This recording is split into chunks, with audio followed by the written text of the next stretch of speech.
ზიანი ამას ეკოდნე გაჩოქილი ფშავრი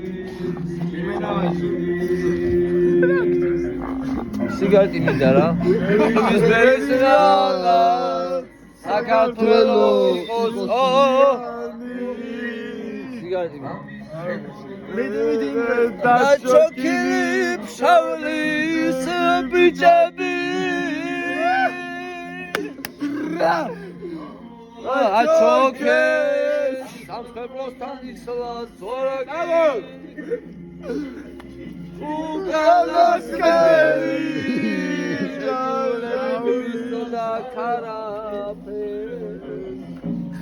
გადამომაწოდეს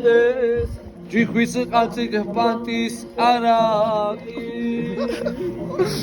ალიეძმაუ ეს კეიფი უნდა დაღამოდეს მოდი დიქ ჩორტუ ეგ როგორ დაე გადამომაწოდეს ჯიხვის ყაცი პანტის არაყი მაგით 1-4 კაცი ვიქეიფე დღეს კეიფში უნდა დაღამოდეს ტრატატა კაზუ გენაცვალეთ ბიჭებო შემოგევლე გიო და სიხარულით დღეს ჩვენი სიკის დაბადების დღეა და ამას ვენაცვალეთ ჩვენ ძმობაში სიხარულში ახლა ერთი მაგარი ჩახუნდება ერთი მაგარი გაუმა ჯო